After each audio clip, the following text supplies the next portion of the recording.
अस्सलाम वालेकुम, कैसे हो आप सब लोग? उम्मीद करती हूँ कि आप सब लोग बिल्कुल खैरियत से होंगे। तो I am back again with another video relevant to the digital advertising, but in this video I'm going to describe the challenges we are facing in the digital advertising and also will provide the solutions regarding to the challenges of the digital advertising. चलिए जी, properly अपनी video को start करने से पहले I am requesting all of you to subscribe my channel, share it with your friends and fellows and also colleagues. तो हमारा आज का टॉपिक ये है कि कौन से चैलेंजेस हैं जो हमें फेस करना पड़ते हैं डिजिटल एडवर्टाइजिंग में और मार्केटिंग में, ठीक है? तो digital advertising and marketing face several challenges, here are some common ones जो कि मैं आपको नेक्स्ट अपनी स्लाइड्स में अपनी वीडियो में जो बताऊँगी। आपको मेरी इस वीडियो को पूरा देखना है ताकि आप किसी भी पार्ट को, किसी भी सेक्शन को जो है वो मिस ना करें, ताकि आपको जो है इन्फॉर्मेशन वो प्रॉपर और कंप्लीट मिले और आपको पता चले कि डिजिटल एडवर्टाइजिंग की फील्ड जो है, जितनी ज़्यादा वास्ट है, उतने ही ज़्यादा इसमें हमें चैलेंजेस को फेस करना पड़ता है और फिर उनको हमें डिफरेंट स्ट्रैटेजीज़ के थ्रू ओवरकम करना होता है, ठीक है? तो डिजिटल एडवर्टाइज़िंग के चैलेंजेस में से जो सबसे पहला चैलेंज यहाँ पे मैंने मेंशन किया हुआ है, वो है एड ब्लॉकिंग। एड ब्लॉकिंग क्या है, किस तरह से होती है, वो यहाँ पे मैं आपको बताऊँगी। एड ब्लॉकिंग ये होता है कि क्रोम में जो है डिफरेंट काइंड ऑफ एक्सटेंशंस जो है ऑटोमेटिकली इंस्टॉल हो जाती हैं या फिर हम लोग खुद से इंस्टॉल कर लेते हैं ताकि हमें डिफरेंट काइंड ऑफ एड्स जो है वो बार-बार शो ना हो और हम जो है इज़िली वहाँ से ऐड को स्किप भी कर सकते हैं, उसको हम ब्लॉक भी कर सकते हैं। इस तरह करने से क्या होता है कि जो बिज़नेस ओनर्स होते हैं, जो सर्विस प्रोवाइडर्स होते हैं, जो अपने बिज़नेस को एडवर्टाइज़ करा रहे होते हैं डिफरेंट प्लेटफ़ॉर्म्स पे, उनकी एड्स जो हैं वो शो होना बंद हो जाती हैं। तो इस तरह से उनकी जो रीच होती है, लाइक वो जिन लोगों तक पहुँचाना चाह रहे होते हैं, वो भी ख़त्म हो जाती है, कम हो जाती है और उस एड्स की जो इफ़ेक्टिवनेस में है, वो भी ख़त्म हो जाती है, ठीक है? तो सबसे बड़ा जो पहला चैलेंज है, वो है एड ब्लॉकिंग का, जो कि हम लोग फेस करते हैं या डिजिटल एडवर्टाइज़र्स फेस करते हैं या बिज़नेस ओनर जो कि अपने बिज़नेस को प्रमोट करना चाहते हैं, वो लोग फेस करते हैं। तो जी सेकंड हम लोगों को जो चैलेंज फेस करना पड़ता है या डिजिटल एडवर्टाइज़र्स को फेस करना पड़ता है, वो है एड फ्रॉड। एड फ्रॉड क्या होता है कि कोई भी ऐसी अटेम्प्ट होती है डिजिटल एडवर्टाइज़िंग के नेटवर्क्स पे, जो कि उनको फाइनेंशियल गेन पहुँचाती है, उनको फ़ायदा होता है। जो स्कैमर्स होते हैं, वो डिफरेंट काइंड ऑफ टेक्नीक्स या मेथड्स को यूज़ करते हैं एडवर्टाइज़र को ट्रिक करने के लिए, ठीक है? ताकि जो है वो ज़्यादा से ज़्यादा वो जो नेटवर्क वहाँ पे उन्होंने लगाया होता है, वो ज़्यादा से ज़्यादा फ्रॉडुलेंट चीज़ें जो हैं उनको शो कराएँ, उनके जो क्लिक्स जो हैं वो ज़्यादा शो कराएँ, लेकिन ओरिजिनली उनको उतने ज़्यादा लोग क्लिक नहीं कर रहे होते ऐड को, लेकिन वो लोग जो हैं वो ज़्यादा क्लिक शो कराते हैं ताकि जो है उनका बजट जो होता है, उनकी कॉस्ट होती है, उनका पैसा जो होता है वो उस प्लेटफ़ॉर्म पे ज़्यादा वेस्ट हो और उससे क्या करते हैं उन लोगों ने इस तरह के वहाँ पे क्या कहते हैं बॉट्स बनाए होते हैं, जो कि ऑटोमेटिकली जो उनका बजट होता है वो उनके अकाउंट्स में या फिर उनके जो अपने प्लेटफ़ॉर्म्स होते हैं, उनमें कलेक्ट करते रहते हैं, जिसकी वज़ह से जो है हम लोग के जो बिज़नेस ओनर्स होते हैं या हम लोग होते हैं, उन लोगों को फ्रॉड का सामना करना पड़ता है। उन लोगों का तो बजट लग ही जा रहा है, लेकिन उन लोगों को क्या करते हैं, उनको क्लिक्स उनके प्लेटफ़ॉर्म पे ज़्यादा दिखा रहे होते हैं, लेकिन उनको उतने क्लिक्स नहीं आ रहे होते। उनको इम्प्रेशंस ज़्यादा शो करा रहे होते हैं उनके प्लेटफ़ॉर्म पे, बट उतने नहीं आ रहे होते हैं। अब मैं यहाँ पे एक अपनी क्लाइंट्स की हिस्ट्री शेयर करना चाहती हूँ। मेरा एक क्लाइंट था, उसका कुछ $1000 में बजट था, उसकी सर्विस भी अच्छी थी, ठीक है। तो क्या हुआ है कि क्लाइंट की अभी कैंपेन जो है गूगल एड्स की कैंपेन अभी रन की ही है, ठीक है। वैसे तो गूगल एड पे बहुत जल्दी-जल्दी रिज़ल्ट्स आ जाते हैं, फ़ौरन-फ़ौरन आ जाते हैं। ये एक क्विक मेथड होता है एडवर्टाइज़ करवाने का। लेकिन अब क्लाइंट की सर्विसेज़ कुछ इस तरह से थी कि जिस पे हम एक्सपेक्ट नहीं कर रहे थे कि उसको इतने ज़्यादा इम्प्रेशंस और इतने ज़्यादा क्लिक्स आ जाएँगे। हमें था कि इसमें हमें चैलेंजेस फेस करना पड़ेंगे, थोड़ी और स्ट्रैटेजीज़ लगाना पड़ेंगी। तो हुआ क्या,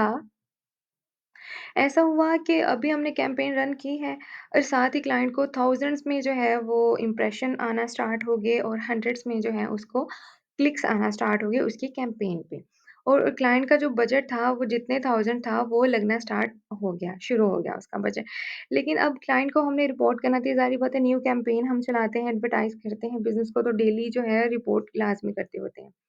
जब डेली उसको देखा जाके तो इतने ज़्यादा उसको क्लिक्स आ गए जब हमने क्लाइंट को रिपोर्ट की, उसके साथ मीटिंग की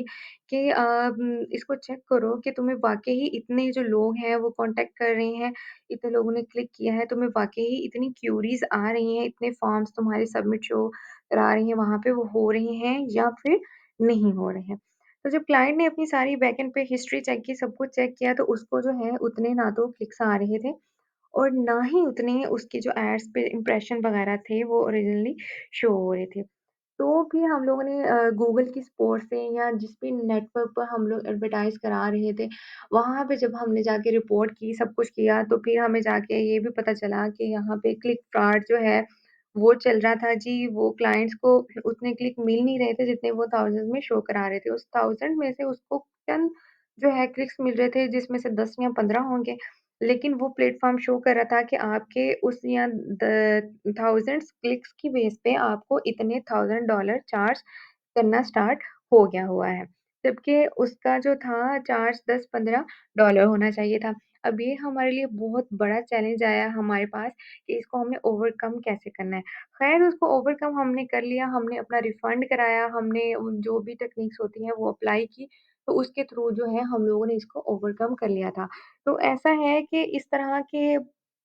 वायरसेस आगे हुए हैं, इस तरह के प्रोग्राम्स आगे हुए हैं जो कि स्कैमर्स होते हैं, वो आपके नेटवर्क पे इंस्टॉल कर देते हैं खुद ब खुद ऑटोमैटिकली जिससे उनको फाइनेंशियल गेन होता है और आपका लॉस होता है। तो ये बहुत बड़ा चैलेंज है डिजिटल एडवर्टाइज़िंग के वे में। चलिए जी before going to our next challenge I am requesting all of you again to subscribe my channel and watch this video full. तो जी नेक्स्ट हमारा चैलेंज आता है वो एड्स की व्यूएबिलिटी है और एड्स की जो है सैचुरेशन आती है। देखिए अगर हमने अपनी एड्स बनानी है, हमने डिस्प्ले कराना है अपना मैसेज एक वीडियो के फॉर्म में या फिर एक इमेज की फॉर्म में हमने शो कराना है। तो जब तक हम उसका एक प्रॉपर एक साइज़ जो होता है इमेज का जो भी वहाँ पे साइज़ की रिक्वायरमेंट्स होती हैं, जिस भी प्लेटफ़ॉर्म पे हम लोग एडवर्टाइज़ कर रहे हैं, उसके अकॉर्डिंग नहीं रखेंगे, हम उसका लेआउट अच्छा नहीं बनाएँगे, हम जो है उसकी विज़िबिलिटी वगैरह को अच्छे से नहीं वहाँ पे प्रॉपर्ली शो कराएँगे, तो हमारी एड जो है वो अट्रैक्टिव नहीं होगी और वो अट्रैक्टिव ऑडियंस की तरफ नहीं जाएगी जिस ऑडियंस को हमने चैलेंज किया हुआ है। तो ये भी बहुत ज़्यादा जो है हमें चैलेंज फेस करने को आता है और अच्छा जी, एक और मैं यहाँ पे बात बताती चलूँ ऐड करती चलूँ, ऐसा होता है कि कुछ इस तरह के सॉफ्टवेयर वगैरह डेवलप किए हुए हैं हैकर्स ने, स्कैमर्स ने, प्रोग्रामर्स में। उन्होंने इस तरह किया हुआ है कि जब आप आपकी एड्स जो है बहुत अच्छी बनी होती है ना, वो आप अपने डिफरेंट प्लेटफ़ॉर्म पे लगाते हो, तो वहीं पे उनको पता चल जाता है कि भई ये अब न्यू एडवर्टाइज़र आया है, इसकी ये एड्स हैं, उसने वहाँ पे अपना प्रोग्राम छोड़ देना है और साथ में उन्होंने आपकी जो एड्स होती है ना, उनकी जो है विज़िबिलिटी है, उसकी क्वालिटी है, उसको लो कर देना है, जिससे क्या होना है कि आपकी ऑडियंस जो है ऑटोमैटिकली बाउंस बैक कर जाएगी, वो वहाँ पे कन्वर्ट नहीं होगी। तो उससे क्या होगा कि आप लोगों की इफेक्टिवनेस जो है खत्म हो जाएगी, आपका जो रेवेन्यू जनरेट होना होता है, वो भी नहीं होगा। तो ये चैलेंज जो है हमें बहुत ज़्यादा फेस करना पड़ता है, तो जब भी ऐड चलानी है आपने इन सारी रिक्वायरमेंट्स को जो है अपने माइंड में रख के, तो फिर आपने जो है अपने उस प्लेटफ़ॉर्म पे अपनी ऐड को चलाना है और साथ-साथ आपने बाकी सारी चीज़ों को भी देखते रहना है। अच्छा जी, एड सैचुरेशन क्या होता है कि हमें जो है या फिर कंज़्यूमर्स जो होते हैं उनको एक ही टाइम पे डिफरेंट प्लेटफ़ॉर्म के थ्रू या डिफरेंट डिजिटल एडवर्टाइज़िंग के चैनल्स के थ्रू एड्स जो हैं वो बार-बार शो होना शुरू हो जाती हैं और इतनी बार उनको एड्स जो है वो शो होती हैं कि वो खुद ही उसकी अटेंशन डाइवर्ट हो जाती है कि मतलब ये क्या हो क्या रहा है यहाँ पे, ठीक है? वो इतना ज़्यादा कॉम्पिटिशन हो जाता है कि उसमें डिफ़िकल्टी आ जाती है कि हम कौन-सी जो है ब्रांड है उसको चूज़ करें, कौन-सी है उसको ना चूज़ करें और कौन-सी ऐड जो है वो ठीक है, कौन-सी नहीं है। जैसे यहाँ पे मैंने पिक्चर में शो किया हुआ है कि एक बंदा है, उसने अपने कानों को हाथ लगा दिए हैं कि इधर से भी लोग उसको कोई चीज़ डिक्लेयर कर रहे हैं और इधर से भी कोई चीज़ अनाउंस कर रहे हैं लाइक वो एड्स के फॉर्म में। तो उसने क्या करना है, उसने अपना लैपटॉप करना है शट डाउन और उसने आराम से साइड पे हो जाना है कि भई क्या मुझे इतनी चीज़ें एक ही बार दिखाई जा रही है और जिस मकसद के लिए मैं इस प्लेटफ़ॉर्म पे आया हूँ, वो मेरा मकसद पूरा नहीं हुआ। तो हमने क्या करना है, हमने एक प्रॉपर ऐड की फ्रीक्वेंसी सेट करनी है, हमने टाइम ड्यूरेशन सेट करनी है, ये सारी चीज़ें सेट करके फिर हम लोगों ने अपना जो है ऐड चलाना है ताकि वो एक प्रॉपर टाइम पे प्रॉपर ऑडियंस को जो है हमारा जो है ऐड शो हो और साथ में जो ऐड सैचुरेशन वाला एक चैलेंज फेस करते हैं वो भी ना हो, वो भी जो एक बॉट होता है आर्टिफ़िशियल जो है वो भी इस चीज़ को इफ़ेक्ट ना करे। Ad targeting and relevance. Digital advertising के वे में सबसे बड़ा जो चैलेंज फेस करना पड़ता है वो अपनी ऑडियंस को टारगेट करने का, ठीक है? ये सबसे कॉम्प्लेक्स वे है क ये सबसे कॉम्प्लेक्सिटी ये क्रिएट करता है टुवर्ड्स द डिजिटल एडवर्टाइजिंग, ठीक है? इसमें क्या होता है कि सबसे पहले आपको जो है अपना जो डाटा है उसको एक्यूरेट करना पड़ेगा। एक्यूरेट डाटा आपको कलेक्ट करना पड़ेगा। आपको अपने यूज़र की प्रेफ़रेंसेस उसके इंटरेस्ट को जो है वो समझना पड़ेगा। उसके अलावा आपकी जो ऑडियंस है आपने उसको सेगमेंट करना है, उसको चंक्स में डिवाइड करना है कि ये मेरी ऑडियंस है, इसको मैंने ये वाला डाटा इस टाइम शो कराना है, ये इसके लिए इफ़ेक्टिव रहेगा। अब इस सारी चीज़ों को समझना जो है ये काफ़ी कॉम्प्लेक्स होता है क्योंकि अब मैं घर बैठी हूँ या आप घर बैठे हैं या किसी भी आप ऑफ़िस में बैठे हुए हो, तो वहाँ पे बैठ के आपने किसी भी बिज़नेस को एडवर्टाइज़ कराना है डिफरेंट प्लेटफ़ॉर्म पे, तो आपको जो है एक प्रॉपर स्ट्रैटेजी के साथ, प्रॉपर रिसर्च के साथ उसकी एड कैंपेन को चलाना है to targeting the right audience and showing the message at the right time. तो ये बहुत बड़ा चैलेंज है अगर आप लोगों ने अपनी ऑडियंस ही नहीं सेलेक्ट की अच्छे से, तो आप अपने क्लाइंट्स का बजट तो वेस्ट कर ही रहे हो, साथ-साथ जो है आप लोग अपना टाइम भी बहुत ज़्यादा वेस्ट कर रहे हो डिजिटल एडवर्टाइजिंग में। ऑनलाइन मार्केटिंग में जो है हम लोगों ने अपने चैलेंजेस को डिस्कस किया है। हमने एड ब्लॉकर को या एड ब्लॉकिंग को पहले डिस्कस किया है, वो थोड़ा डिफरेंट था। अब एड ब्लॉकिंग टेक्नोलॉजी के बारे में डिस्कस करते हैं कि वो क्या होती है। Some ad blocking software can bypass ad detection techniques, resulting in lost ad revenue and reduced visibility for marketers. अच्छा, क्या होता है इसमें कि आजकल इतनी ज़्यादा टेक्नोलॉजीज़ डेवलप हो चुकी हुई हैं कि ऑटोमेटिकली ही आपके सिस्टम पे, आपके पीसी पे, आपके स्मार्टफ़ोन पे जो है, ये टेक्नोलॉजीज़ इस तरह रन करती हैं कि उनके छोटे-छोटे प्रोग्राम्स होते हैं, बॉट्स होते हैं लगाए, उन्होंने उस कोड को रन करना है, वो सारे सिस्टम पे खुद ब खुद ऑटोमेटिकली इंस्टॉल हो जाती हैं, जिससे वो क्या करती हैं जिससे वो हैं आपके एड्स को जो शो ही नहीं करवाते, उसको व पहले से ही ब्लॉक कर देती हैं। वो फ़ौरन से उसको फ़िल्टर करते हैं, जैसे ही उस प्लेटफ़ॉर्म पे एड लगी उन्होंने फ़िल्टर किया, उसको ब्लॉक किया और वहाँ पे उसकी जगह कुछ और शो करा दिया। उससे क्या होता है कि आप लोगों को रेवेन्यू जनरेट ही नहीं हो पाता, आपका बजट जो है वो वेस्ट होता रहता है। तो इसके लिए आपको क्या करना चाहिए? इसके लिए हमें ये करना चाहिए बीइंग एन एडवर्टाइज़र कि हमें जो है इस तरह की टेक्नीक्स पहले से ही जो है अप्लाई कर देनी चाहिए। उस प्लेटफ़ॉर्म पे इस तरह के हमें आर्टिफ़िशियल इंटेलिजेंस को यूज़ करते हुए कुछ इस तरह के प्रोग्राम पहले ही डेवलप कर देने चाहिए कि जब हमने अपनी एड उस डिफरेंट प्लेटफ़ॉर्म पे शो करवानी है, तो वो ब्लॉक ना हो जाए, ठीक है? तो ये भी एक चैलेंज होता है जिसको हमने फेस करना है, बल्कि हम करते हैं और इसको ओवरकम भी करते हैं through different artificial intelligence techniques. हम लोगों ने डिजिटल एडवर्टाइजिंग और ऑनलाइन मार्केटिंग के वे में आती हुई सारी जो हर्डल्स होती हैं, चैलेंजेस होते हैं relevant to the fraudulent techniques discuss कर लिए हुए हैं।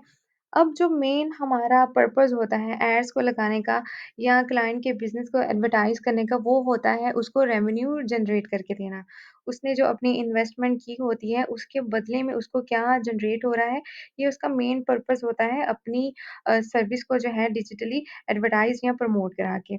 तो सबसे बड़ी हर्डल ये होती है कि डिटरमिन करना कि हमने जो भी पैसा अपनी एडवर्टाइज़िंग पे लगाया है, उसके बदले जो है हमें क्या जनरेट हो रहा है। अच्छा, इसको जो है करने के लिए ये होता है कि different kind of attribution models होते हैं, different kind of conversion tracking होती हैं, डिवाइसेज़ के थ्रू होती है और different kind of touch points होते हैं इस एरिया की कॉम्प्लेक्सिटी को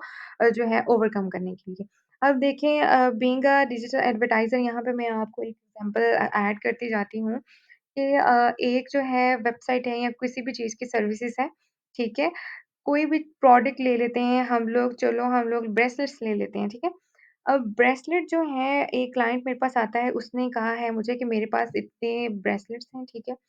और इतनी मेरे पास उसकी प्रोडक्ट्स पड़ी हुई हैं और मुझे इतने पैसे लगाने हैं, लेकिन मैं चाहता हूँ कि जितने मैंने पैसे एडवर्टाइज़िंग पे लगाने हैं, जितनी मेरी प्रोडक्ट की कॉस्ट आ रही है, मुझे उसके बदले में कोई रेवेन्यू भी जनरेट हो, ठीक है? अब मैं उसे क्या कहूँगी कि भई आपकी तो ब्रांड का पता ही नहीं किसी को भी ऐसे नहीं है या वो तो आप वेबसाइट बनाओ, ये करो, वो करो सब कुछ। अब देखिए उसकी कॉस्ट वेबसाइट पे भी लग रही है, उसकी प्रोडक्ट उसके पास पड़ी है, उस पे भी उसकी कॉस्ट लगी है। फिर उसने जो एडवर्टाइज़िंग के प्लेटफ़ॉर्म पे कॉस्ट लगानी है वो भी, फिर जो सर्विसेज़ चार्जेज़ होते हैं वो भी है। अब ये मिल-मिला के अच्छी खासी जो है वो अमाउंट बन जाती है। अब हमने क्या करना होता है कि हमने अपनी एडवर्टाइज़िंग की स्किल्स को इतना ज़्यादा इम्प्रूव और एनहांस करना होता है कि अगर हमारे पास कस्टमर आ रहा है, तो हमने उसको रेवेन्यू जो है वो किस तरह से जनरेट करके देना है। हमने जो मैट्रिसेस होते हैं और उनकी मेजरमेंट्स होती हैं, वो किस तरह से करनी है। अब ऐसा नहीं है कि अगर हम उस प्रोडक्ट को सेल कर रही हैं, हमारा मेन पर्पज़ है सेल। सेल्स ला के देना, उसकी परचेज़ेज़ को, उसकी ट्रांज़ैक्शंस को इम्प्रूव करना, इंक्रीज़ करना। लेकिन हमने जो एड्स कैंपेन चलाई हुई है, जो भी हमने किया है, वहाँ पे जो है हम ट्रैकिंग कर रहे हैं उसके एक्शंस की, व्यूज़ की, ठीक है? लाइक उसके ऐड टू कार्ट वाले पेज पे आ गया है बंदा, उसने 20 बार उसको ऐड टू कार्ट पे क्लिक किया है, तो हमने उसको ट्रैक कर दिया और हम उसको अपने यूज़र को दिखा रहे हैं कि ये देखो तुम्हारी कैंपेन चली है और तुम्हें इतनी ज़्यादा कन्वर्जन्स आ गई हुई हैं, इतनी ज़्यादा लीड्स आ गई हुई हैं, इतना ज़्यादा बिज़नेस आ गया हुआ है। तो ये बिल्कुल फ़ास्ट ट्रैकिंग होती है, ये फ़ास्ट लीड्स होती हैं, ये फ़ास्ट कन्वर्जन्स होती हैं। हमें चाहिए कि हम अपने क्लाइंट की वेबसाइट पे जो उसका मेन पर्पज़ है, मेन एक्शन जो है परचेज़ का, उसको ट्रैक करें। उस कन्वर्जन एक्शन की जो एट्रिब्यूशन की सेटिंग्स होती हैं, उस प्लेटफ़ॉर्म पे जाके उसको प्रॉपर्ली सेट करें कि कौन-सी यूज़र के एक्शन पे कितने परसेंट जो है उस एक्शन को वैल्यू दे और जो है वहाँ पे जाके उसको कितने परसेंट रेवेन्यू जनरेट होता हुआ नज़र आए, ठीक है? ये बहुत कॉम्प्लेक्स होता है, लेकिन जैसे-जैसे आप लोग इस चीज़ के बारे में समझते जाते हो, सब कुछ आपको इनकी टेक्निक्स का पता चलता जाता है, आप लोग को अपने क्लाइंट्स को एंड क्लाइंट्स को बताना बहुत ईज़ी हो जाता है। तो इस चीज़ को ओवरकम करने के लिए आपको जो है प्रॉपर कन्वर्जन ट्रैकिंग की ज़रूरत है, ताकि आप लोग अपने क्लाइंट्स को रेवेन्यू जनरेट करके दो, उसका जो है बजट ना लगाओ। ठीक हो गया? तो अब हम चलते हैं अपने नेक्स्ट चैलेंज पे, लेकिन आप मेरे चैनल चैनल को नॉट चैलेंज बल्कि ये एक चैलेंज ही है अपना चैनल सब्सक्राइब कराना, तो आप लोग जो है मेरे चैनल को सब्सक्राइब करें और इसमें अगर कोई भी आपको चीज़ और मज़ीद सीखनी है, तो आप वो भी मुझे कमेंट सेक्शन में बताते रहें। प्लेटफ़ॉर्म फ्रेगमेंटेशन जैसे कि यहाँ पे मैंने एक पिक्चर साथ में इमेज ऐड किए हैं आपको यहीं से आप लोग को फ्रेगमेंटेशन की समझ आ जानी चाहिए कि इतने ज़्यादा डिजिटल एडवर्टाइज़िंग के प्लेटफ़ॉर्म्स हैं, ऑनलाइन मार्केटिंग के इतने ज़्यादा प्लेटफ़ॉर्म्स हैं और आगे-आगे और भी मज़ीद जो है वो बढ़ते जाएँगे। तो इसकी इतनी ज़्यादा रेंजेज़ बढ़ती जा रही हैं, टाइप्स बढ़ती जा रही हैं कि ये एक चैलेंज बनता जा रहा है हम लोगों के लिए कि हम लोगों ने जो है या बीइंग अ डिजिटल एडवर्टाइज़र और मार्केटर हमने अपने क्लाइंट के बिज़नेस को जो है कौन से प्लेटफ़ॉर्म पे एडवर्टाइज़ करना है और कौन-सा प्लेटफ़ॉर्म जो है उसके बिज़नेस के लिए बेस्ट रहेगा, कौन-सा प्लेटफ़ॉर्म जो है जो सही से ऑडियंस को टारगेट करेगा और जो है रेवेन्यू जनरेट करके देगा। तो ऐसा है कि test and try all things and then you will get better results लेकिन उससे पहले अपने टेस्ट और ट्रायल के दौरान में ऐसा नहीं करना कि आपने सारे प्लेटफ़ॉर्म्स पे जो है जल्दी-जल्दी कैम्पेन्स रन कर दी हैं अपने क्लाइंट्स की। कैम्पेन्स का मतलब होता है एड्स एड्स में जो हम एड ग्रुप्स बनाते हैं, उनको डिवाइड करते हैं डिफरेंट कैटेगरीज़ में, ये सारी चीज़ें मिलके एक कैंपेन बनाती है। उसको एडवर्टाइज़िंग की लैंग्वेज में या स्लैंग में जो है वो कैंपेन्स बोलते हैं। तो आपने ऐसा नहीं करना कि आपने हर प्लेटफ़ॉर्म पे सोशल मीडिया के, सर्च इंजन के, एसईओ हर एक के प्लेटफ़ॉर्म पे जो है आपने लगा देनी है उसकी कैंपेन्स या उसकी मार्केटिंग कर देनी है और आपने क्लाइंट का बजट जो है उसके पहले वीक में सारा उड़ा देना है। उसके बाद आपके पास टेस्टिंग के लिए कोई बजट ही ना बचे। ठीक है, तो आपने क्या करना है, आपने अच्छे से रिसर्च करनी है और उसके बाद आपने कोई एक प्लेटफ़ॉर्म सेलेक्ट करना है, उसके उसके ऊपर टेस्टिंग करने के बाद आपने किसी नेक्स्ट प्लेटफ़ॉर्म पे जाना है। तो प्लेटफ़ॉर्म को सिलेक्ट करना और अपनी राइट ऑडियंस को सिलेक्ट करना, ये भी बहुत बड़ा चैलेंज है, जो कि आप लोगों को ओवरकम करना होता है with a deep research on the market and also on the business और the product of the client. अच्छा जी, किसी भी प्रोडक्ट को यूज़ करने से पहले या किसी भी वेबसाइट पे कोई भी फॉर्म फिल अप करने से पहले हम एक बार ज़रूर सोचते हैं कि हम अपनी सारी इन्फॉर्मेशन, अपना एड्रेस हम दे रहे हैं, अपना ईमेल, अपना फ़ोन नंबर, अपना बैंक अकाउंट भी इवन दे देते हैं। वहाँ पे जो ऑनलाइन परचेज़िंग के लिए तो क्या वो प्रोटेक्ट है या नहीं प्रोटेक्ट? तो उसके लिए भी मार्केटिंग के वे में, एडवर्टाइज़िंग में हमें बहुत बड़ा चैलेंज फेस करना पड़ता है। हमें इस तरह के थर्ड पार्टी जो ऑथेंटिकेशन या प्राइवेसी के जो क्या कहते हैं टूल्स होते हैं या फिर कोई भी इस तरह के बॉट्स बने होते हैं वो यूज़ करना पड़ते हैं ताकि हमारे यूज़र्स का डाटा जो है ना वो प्रोटेक्ट रहे और वो ईज़िली जो है अपनी प्राइवेसी को जो है वो प्राइवेट ही रख सके, ना कि उसकी प्राइवेसी या उसका पर्सनल डाटा जो है किसी और वे में यूज़ हो सके। तो ये बहुत बड़ा चैलेंज हम लोग फेस करते हैं, लेकिन इसके लिए काफ़ी प्रोग्रामिंग भी हुई होती है वेबसाइट पे डिफरेंट तरह की, और इसके अलावा कोई इस तरह के टूल्स वगैरह भी या थर्ड पार्टी चीज़ें जो है वो परचेज़ करके लोग अपने वेबसाइट पे प्रोटेक्शन लगा देते हैं कि यूज़र्स का जो है वो डाटा वो कहीं भी ना जाए और वहीं तक रहे जहाँ पे वो लोग अपनी कोई भी एक्शन परफ़ॉर्म कर रहे हैं और कुछ भी और नहीं कर रहे हैं। ये सब आप लोगों को प्राइवेसी के बारे में ऑलरेडी पता है, तो ये वाला चैलेंज भी काफ़ी ज़्यादा फेस करना पड़ता है एडवर्टाइज़िंग के वे में। Ad fatigue. अब एड फटीग में क्या कहते हैं, यहाँ पे मैंने पिक्चर में भी शो करा दिया हुआ है कि बेचारी ने अपने सर पे हाथ रख लिया कि उसका सर दर्द होने लग गया हुआ है, कि बार-बार उसको एक ही चीज़ के बारे में एक ही तरह की एड्स शो होने लगी हैं। अब यहाँ पे मैंने मेंशन भी किया हुआ है कि फ्रीक्वेंट एक्सपोज़र टू रेपिटेटिव और irrelevant ads can lead to ad fatigue. अब इससे क्या होगा कि अगर यूज़र्स को, कंज़्यूमर्स को इर्रेलेवेंट एड्स शो करवाएँगे हम लोग, या उसके बार-बार एक ही तरह का मैसेज बार-बार उसको शो करवाए जाएँगे, तो यूज़र जो है वो आपके एड्स देख-देख के थक जाएगा और वो क्या करेगा, आपकी दोबारा अगर एड्स आएगी भी, या तो वो एड ब्लॉकर इंस्टॉल कर लेगा या कोई ऐसी एक्सटेंशंस लगा देगा और साथ में आपको ब्लॉक कर देगा कि जो मुझे इस बंदे या इस सर्विसेज़ की, इस बिज़नेस की, इस एडवर्टाइज़र्स की जो है ना वो एड्स बिल्कुल भी शो ना हो। तो आपने ऐसा नहीं करना कि आपने बार-बार अपनी इर्रेलेवेंट एड्स को जो है दिखाई जाना है। सबसे पहले आपने एड्स ही अपनी इतनी ज़्यादा अट्रैक्टिव और रेलेवेंट बनानी है और उसको जो है एक ऐसे अच्छे स्केड्यूलिंग के साथ चलाना है, ताकि जो है एड फटीग का जो चांसेज़ है वो कम हो जाए और यूज़र जो है अपनी अटेंशन्स को जो है आप लोगों के बिज़नेस की तरफ लेके आए, और जिससे जो है आपकी जो कैम्पेन्स है वो भी बहुत इफ़ेक्टिव हो जाएँगी। तो हमने डिस्कस कर लिए हैं ऑलमोस्ट सारे ही चैलेंज जो कि डिजिटल एडवर्टाइजिंग के वे में हम लोग को फेस करना पड़ते हैं। कोई भी कैंपेन हम किसी भी प्लेटफॉर्म पे बनाते हैं, एडवर्टाइज करते हैं, क्लाइंट का बिजनेस प्रमोट करते हैं, तो हमें ये सारे चैलेंजेस जो है वो फेस करना पड़ते हैं, ठीक है।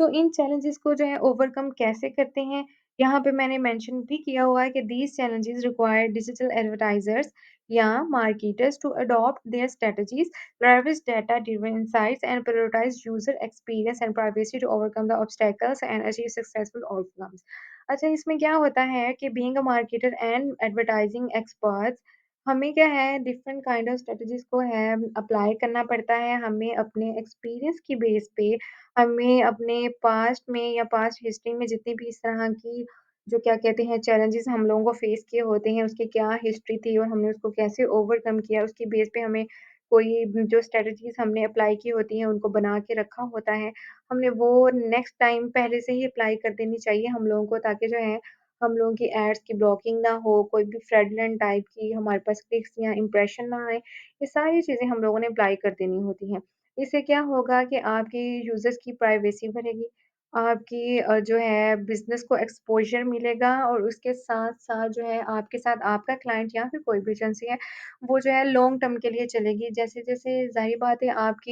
आप लोग अच्छे से कैंपेन बनाओगे, आप अच्छे से एड्स लगाओगे, आप इन सारी ऑब्स्टैकल्स को, हर्डल्स को जो है फेस करके, ओवरकम करके क्लाइंट के बिज़नेस को बहुत अच्छे तरीके से, बहुत अच्छे एडवर्टाइज़िंग के प्लेटफ़ॉर्म पे जो है एडवर्टाइज़ करोगे, प्रमोट करोगे। क्लाइंट को उससे क्या होगा, उसको रेवेन्यू जनरेट होगा, उसको फ़ायदा होगा, वो आपसे खुश रहेगा, आप क्लाइंट से खुश रहोगे। इस तरह आप एक अच्छे मार्केटर और एडवर्टाइज़र्स बन सकते हो।